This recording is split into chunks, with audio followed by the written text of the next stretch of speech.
Okay. Can you differentiate each one? How does the skeletal muscle differ from your cardiac and smooth muscle?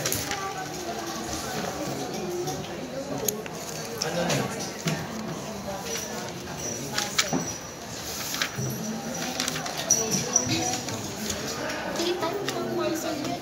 Oh, your skeletal muscle is voluntary. Okay, very good. While your cardiac and smooth muscle, they are involuntary. So your skeletal muscles are attached to the bones. They are also striated. Cardiac muscles, of course, they are located in the heart. They're also striated. And your smooth muscle is located in the blood vessels and hollow organs, and they are also non-striated. What is the unique feature of your cardiac muscle? Intercalation. So, there, those are the types of muscles, okay? Skeletal, cardiac, and smooth.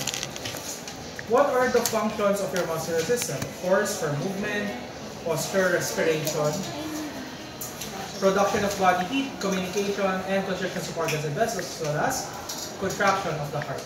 Okay? So, here are some of the muscles. For example, in the skeletal muscle, you have your temporalis, masseter, sternocleidomastoid. Okay? You also have your pectoralis major, biceps brachii, abdominal muscles, your sartorius in the area of the lower extremities, quadriceps femoris, and your gastric muscles. On the other hand, your cardiac muscle, you only have your heart. For the smooth muscle, a perfect example would be organs, such as the small intestines. We have your slow-twitch and fast-twitch fibers. Okay? So for your slow-twitch fibers, of course, it will contract slowly. It will fatigue slowly and have a considerable amount of myolytic. So it uses aerobic respiration and they are darker in color. It is used by long-distance runners. Those are your slow-twitch fibers. On the other hand, you have your fast-twitch fibers and they contract quickly, fatigue quickly. What do you mean by that? What do you mean by it fatigues quickly? Mabilis mapagod, right? Uses anaerobic respiration. Oh, what do you mean by anaerobic respiration? Diba? Is there an involvement of oxygen or none? None. It's anaerobic. Energy is derived from glycogen, lighter in color, and used by sprinters. What happens when your muscles fatigues? So what I want you to remember is that fatigue is only temporary. Okay? It is a temporary state of reduced work capacity. Of course, when your muscle is fatigued, you are unable to work at your best. Okay? Without fatigue, muscle fibers will be worked up to the point of structural damage. So, in short, what series is telling us is that dapat alam natin kung kailangan na natin bumitaw. Okay? We should know our limit. Okay? Pag hindi na kaya, tama na. Happy Valentine's. Okay? Mechanisms of fatigue include acidosis and ATP depletion due to either an increased ATP consumption or decreased ATP production. So, fatigue happens when, if there is acidosis, if there is lack of ATP, and if there is lack of production of ATP. Oxidative stress, which is characterized by the buildup of excess reactive oxygen species, or your ROS, also known as your free radicals. You also have your local inflammatory reactions. Next, muscle soreness following vigorous exercise. People sometimes experience muscle pain, which can last for days. Pain is related to the effects of inflammatory chemicals on the muscle fibers. Exercise schedules that alternate exercise with periods of rest, such as weightlifting, okay, provide time for the repair of muscle tissue. Okay. Smooth muscle, they are non-striated, spindle-shaped. Myofilaments are not organized into sarcomeres. They comprise organs controlled involuntarily, except the heart. Neurotransmitter substances, hormones, and other factors can stimulate smooth muscle. Your cardiac muscle, no? Long, striated, branching, one nucleus per cell. No? I want you to remember this. Per cell, only one nucleus. Now, cardiac muscle is striated as a result of sarcomere arrangement. Cardiac muscle contraction is for ultra-rhythmic. autorhythmicity. What do you mean by autorhythmicity? It has its own rhythm, but you don't dictate it. Okay? Automatic, self, no? Self-rhythm. Okay? Cardiac muscle cells are connected to one another by specialized structures like your intercalated discs. Okay? Function as a single unit in that action potential in which one cardiac muscle cell can stimulate action potentials in adjacent cells. Now, let's discuss the skeletal muscle anatomy. You have your tendon, which connects skeletal muscle to bone. Aponeurosis, which are broad, sheet-like tendons. You also have your retinaculum, okay? A band of connective tissue that holds down the tendons at each wrist and ankle. So always remember that in speaking of muscles, no, there's always the origin and insertion. Origin being the attachment, no, at the least mobile location, and insertion is the end of the muscle attached to the bone, undergoing the greatest movement. Okay, skeletal muscle anatomy, the insertion is the belly, okay? And if there are a group of muscles working together, that's your agonist. So a muscle or a group of muscles that oppose muscle actions are termed as antagonists. Pag oppose, kontrabida, antagonists. Okay? So here's a slide of muscle attachment. So you have your origin and your insertion. No? Origin of biceps, of course, at the biceps brachii on the scapula. Okay? Agonist is on flexion. Okay? Flexion and extension. So origin is on the biceps. Insertion, saan? Biceps brachii on the radial tuberosity. Origin and insertion. Okay? What do you consider in the muscle names? No? Location, okay? Size, shape, orientation of fascicles. No? It could run straight. When you say rectus, that means straight. Kapag angle naman, that is oblique. No? So that's your clue. If the muscle is named as, for example, rectus femoris, no? You would like to see a straight muscle.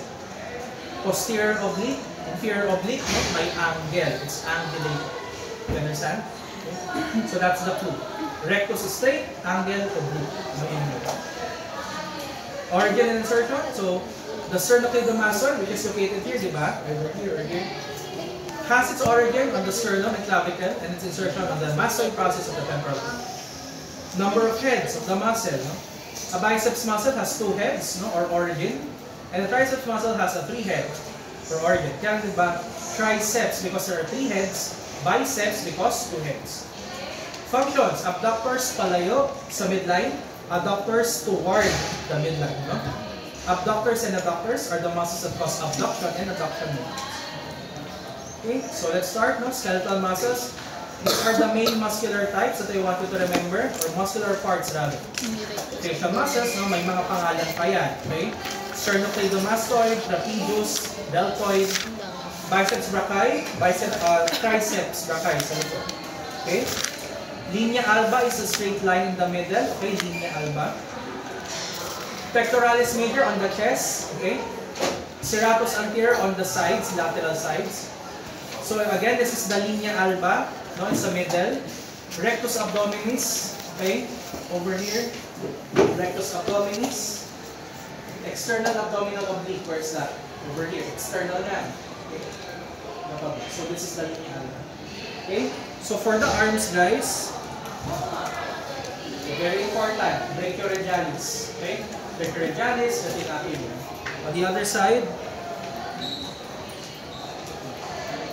ito meron flexors of wrist and fingers. Okay, good. Ano pa ba? Tensor fascia latae. Okay. That's the upper extremity. For the lower extremity, you have your adductor longus, gracilis. So, adductor longus, gracilis over here. Sartorius. Okay, very long. No? Sartorius. Patellar tendon. So this is the front of the knee, and then the patella. Patellar tendon. Okay? Patellar tendon. Oh, itong muscle sa likod ng ating knee calf. That's your gastrocnemius. Sa ilalim, down under, that's your soleus. Okay? So that's the anterior view. Posterior view. Okay? Marami siya. Sternocleidomastoid can be appreciated on this side. Okay? Trapezius on the back, the area here. Okay, trapezius. Okay. Deltoid over here. Deltoid, ha? What else? The infraspinatus, the teres minor, teres major. Okay. At the back of your arm, that's your triceps brachii. Biceps, triceps, down under. Okay. And then extensors of the wrist and fingers.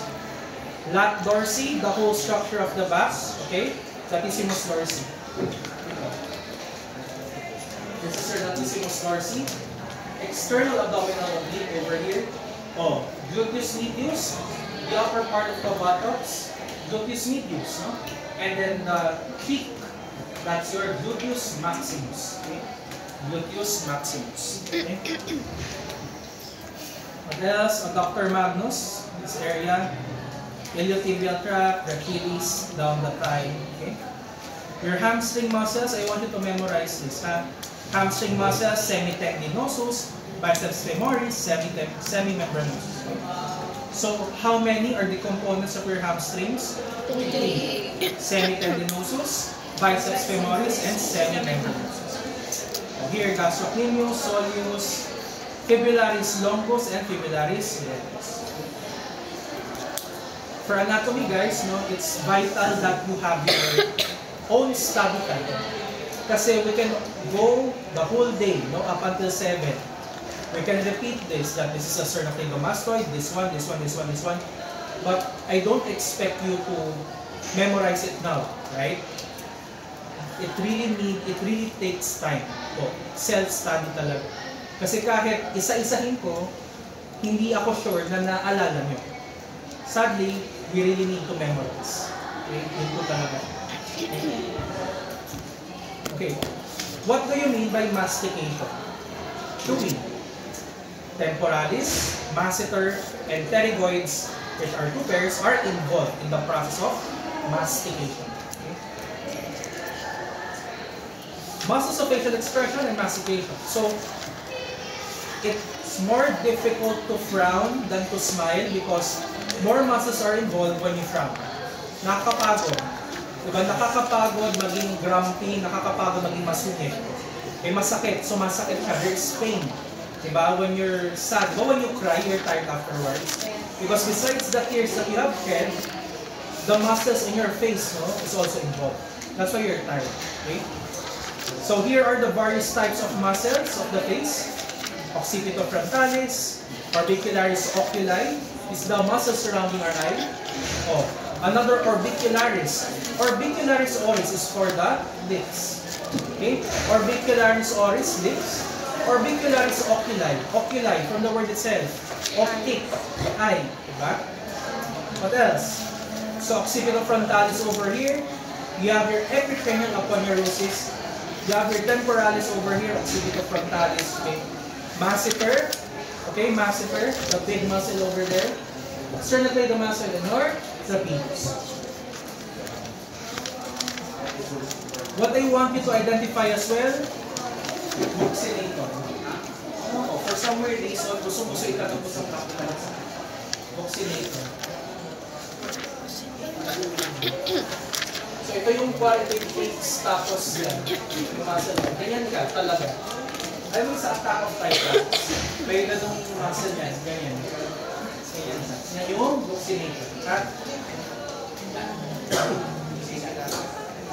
next. Is tongue a muscle? Yes. Voluntary, involuntary. Voluntary. Nagagalaw nyo nga. Diba? Yun lang. Itong ibang muscles dito, huwag nyo na masyadong, huwag nyo nang i-memorize. But I want you to take time on this. Tingnan nyo maike.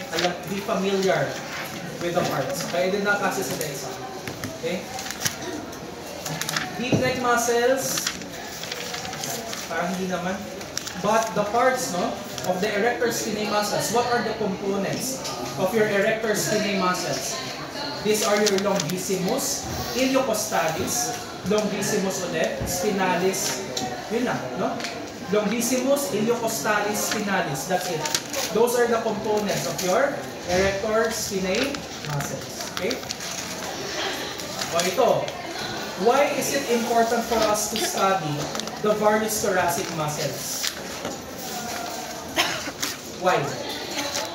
Because it helps in what process? Breathing. Very good, no? So your external intercostals elevates the ribs for inspiration. Your internal intercostals depresses the ribs during forced expiration. And your diaphragm moves during quiet breathing. Okay? So these are the muscles of the thorax. You have your transverse cervical vertebrae as a landmark. You have your scalene muscles, okay? External intercostals, central tendon of the diaphragm, okay? So inhale, exhale. Ano bang process when we inhale and exhale? What is the movement of your diaphragm?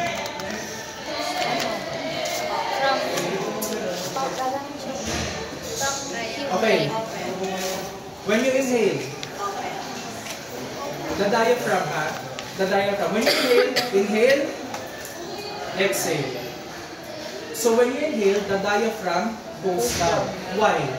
The lungs are expanding. You get it? So ito yung diaphragm. Kunwari ito yung diaphragm, o ito lungs ha. Kunwari dalawang lungs to. Siyempre isa lang naman yung mga ano to. O, inhale.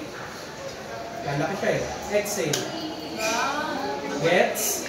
Dalawa yun ha, dalawang lungs. Isa lang kamay ko. Sorry na. Okay, inhale. Exhale.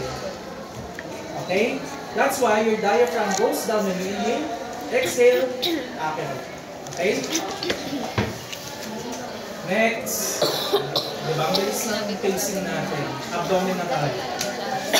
Abdominal wall muscles, you have your rectus abdominis. Center of the abdomen, of course. It also compresses the abdomen. You have your external abdominal oblique, which is the side of the abdomen and compresses the abdomen as well. Oh.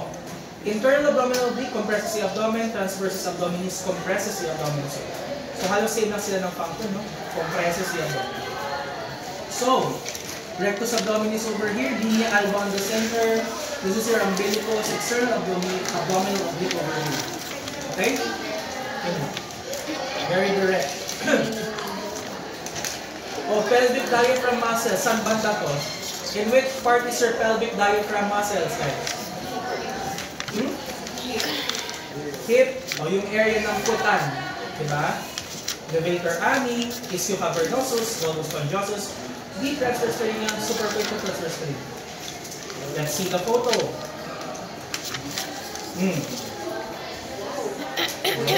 Okay? Male, female. What did you notice? What's the difference?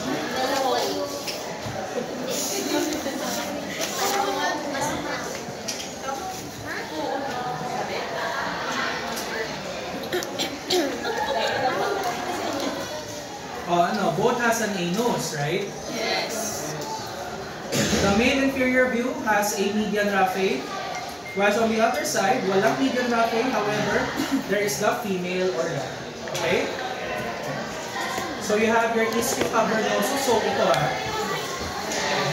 male and female, they both have ischio cavernosus, yes. Both has bulbus spongiosus. Central tendon of perineum, yes. Okay? Deep transverse perineum, superficial transverse perineum, levator ani. You also have your ischial tuberosity. Okay? Anus, external anus sphincter, gluteus maximus, coccygeus, etc. Okay? Yun yung similar. Ang wala sa female, median raphe because you have your vagina. Okay?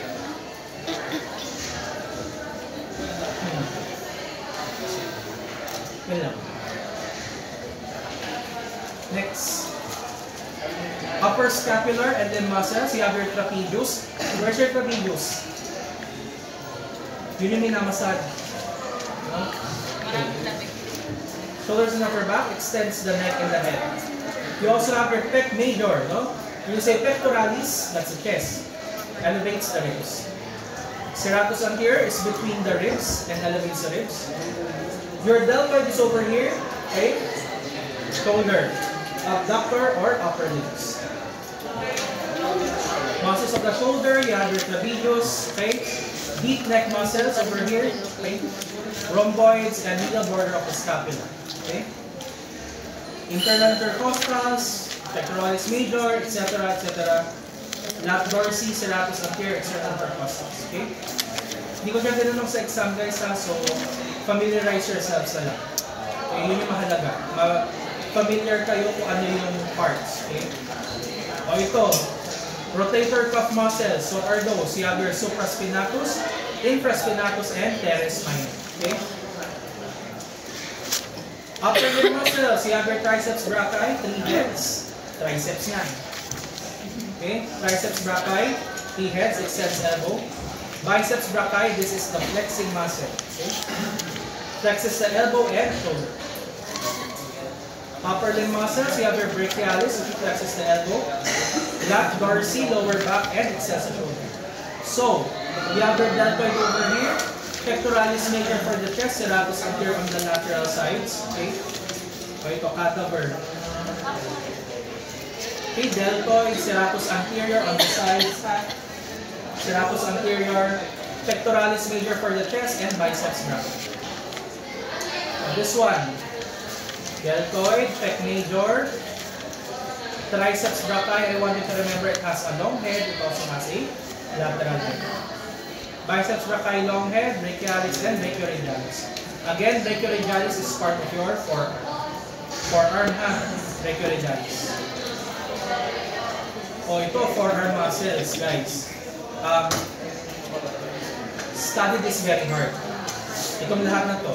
Flexor longus, carpi radialis, ulnaris. Flexor digitorum profundus. Flexor digitorum superficialis. Pronator, brachioradialis, extensor, carpi radialis, ulnaris. Bakit? Kanina, doktor, ang dami mong parang sasabi ng study on your own na hindi ko tatanungin sa exam. Pero bakit ito, bro? Pinapamemorize ko sa akin. Guys, medtech tayo. Ito yung area na lagi natin na-encounter. Tama? Yes. Kumaga, ito yung body part talaga na kailangan memorize natin ang anatomy. No? Kalimutan nyo na yung ibang muscles. Huwag lang ito. Kasi ito talaga lagi. Diba? Ito tourniquet nyo guys. Diba? Kung wala dito, magto-tourniquet kayo. Okay? So, supinator, pronator teres, brachioradialis, the big muscle over here. Okay? This is your brachioradialis. Okay? Ito mga maliliit, no? Flexor carpi radialis, palmaris locus, flexor digitorum, ito mga to. Ano pa ba? Retinaculum. Ito parang tendon na siya, itong retinaculum. Pero dito, focus tayo dito. Brachioradialis, extensor carpi radialis longus, supinator, ito. Flexor carpi ulnaris. Okay? Extensor digitorum, extensor carpi ulnaris, retinaculum. This is the sheet of tendon over the wrist. Okay? And then you have your tendons of extensor digitorum. Okay? So again guys, I mentioned it to you guys. Muscles of the forearm. Muscles of the forearm. Thank you, Doc. Muscles of the forearm hand. Nagsabi ako. Okay? Know this by heart. Huwag lang para sa subject ko, but, you know, as medtechs. Okay? Okay. Muscles of the hips and thighs. The iliopsoas functions to flex the hip. The gluteus maximus, guys, quick. Okay? Buttocks. Extends the hip and abducts the thigh. Okay? Your gluteus medius is the hip and abducts and rotates the thigh. Okay? Ito, muscles of the upper leg. Okay? Guys, quadriceps. Quadri. Ilan kaya yun? Diba? Comprised of 4 thigh muscles. The rectus femoris, sa harap daw ng thigh. Extends the knee and touches the hip. You have your vastus lateralis, it extends the knee. Vastus medialis extends the knee as well as your vastus intermedius. Your Achilles adducts the thigh and touches the knee. Your biceps femoris, semimembranosus, semitendinosus. These are your hamstrings. Pag tinanong kayo, what are the types of hamstrings, no? Biceps femoris, semimembranosus, semitendinosus. It's also located at the back of the thigh. So it flattens the knee, rotates the leg, and extends the hips. Bear with me guys, last 4 slides. Okay. Muscles of the upper leg. So you have the rectus femoris. Okay. Cross of the thigh extends the knee and flexes the hip. Vastus lateralis extends the knee. Vastus medialis and vastus intermedius, all these extends the knee. Okay. Bakit na ba kasi ang inay? Question. Ilium, kayo over here, iliopsoas, tensor fascia lata. Ito rin, ang hilig tanungin sa amin ng med school. Tensor fascia lata. Kala siguro nga di natin matatanda. So, tensor fascia lata. Adductor longus, gracilis, and your adductor magnus. These are your types of adductors. Adductor longus, gracilis, adductor magnus, adductors. Okay? Your quadriceps femoris, apat. They are comprised of your rectus femoris, vastus intermedius, vastus medialis, vastus patellar tendon, patella, patellar ligament. Ito matalino ito ng pakardaan. You can easily remember this. The long one, sartorius. Okay? Sartorius. And then your iliotibial tract. Okay?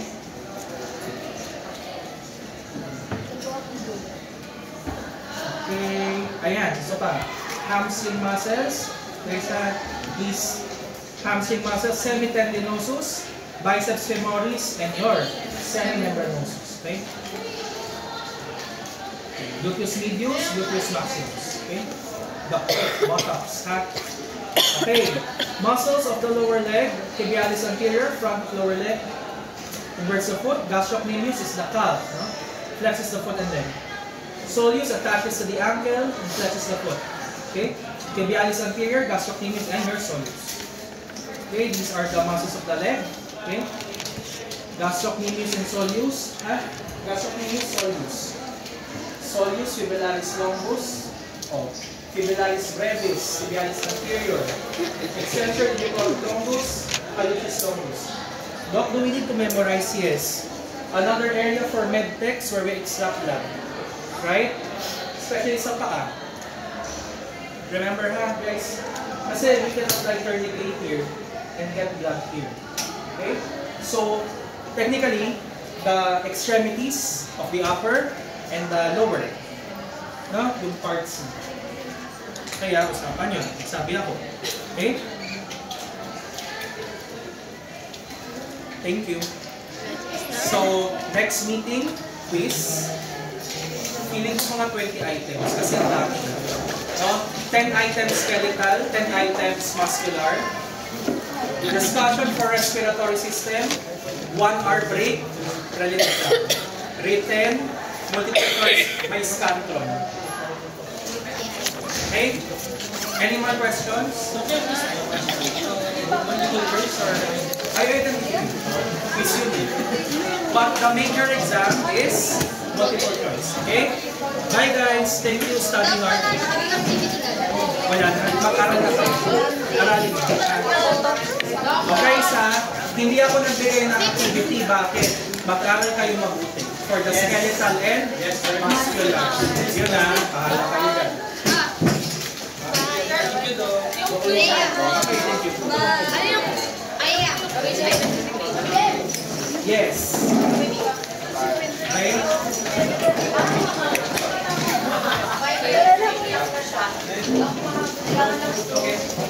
Ay, kailan yung pinaksa? Kanina.